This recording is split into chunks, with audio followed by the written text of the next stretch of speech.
said it. I've been in 215 Mobility. I got some smoke for y'all in there again. So, Scottie Pippen has been in the headlines from the Charles Barkley incident. Kevin Durant. The Jordan, how he went and played baseball in the year that he was out, and how Tony Kukoc, the rookie, got the last shot. Not due to the fact that I think he was probably more so a better three-point shooter at the time, in my opinion. But the most overall thing is he called Phil Jackson a racist. Now, this is, in my opinion, one of the greatest NBA head coaches of all time.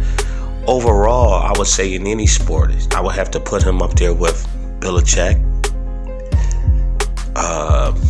Who else? Lasorda. And the list goes on.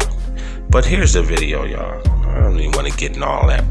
Tell me how y'all feel about this, man. Check this out.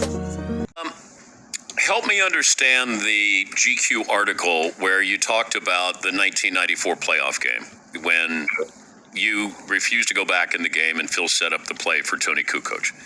Well, I mean, it's not much to be said if you go back and look at when Scottie Pippen entered the Bulls and when Tony Kukoc entered the Bulls and who deserved the last shot of the game. No, I understand that, Scottie. I'm just going by what you said. You said you need to read between the fine lines, and then you go on to say it was a racial move to give him, Tony Kukoc, a rise. So, I mean, if you knew that Scottie Pippen had been with the Bulls from 87, battled through the Pistons, and every other team that we had to get to those 3 championships, wouldn't you give Scottie Pippen one opportunity to get a last-second shot without Michael Jordan? Like, 1 year without Michael Jordan. Can I get one shot? Like, I'm doing all the dirty work. But all of that I understand from the basketball standpoint. But when you say a racial move... Well, why would Tony, who was a rookie, get the last second shot and you put me out of bounds? That's what I mean, racial. Like, that was Scottie Pippen's team. But Scottie Phil Pippen was on pace to be an MVP that year, right? Yeah. Okay. Well, why would you put him in a position not to be successful? Why wouldn't you put him in a position to succeed? Michael Jordan is not there. So who's next in line for you? But have you talked to Phil about this? Because by saying a racial move, then you're calling Phil a racist. I don't got a problem with that. Do you think Phil was or is? Oh, yeah. I mean, do you remember Phil Jackson left the Lakers, wrote a book on Kobe Bryant, and then came back and coached him? I mean, who would do that?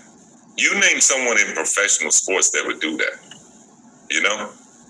I think he tried to expose Kobe in a way that he shouldn't have. You're the head coach, and you're the guy that sits in the locker room and tells the players, this is a circle, and everything stays within the circle, because that's what team is about. But you as the head coach, open it up, and now you go out and you try to belittle, at that time, probably one of the greatest players in the game. Well, it feels like he's disloyal. I don't know if that makes him a racist. Well, that's your way of putting it out, and I have my way. I was in the locker room with him. I was in practices with him. You're looking for him afar.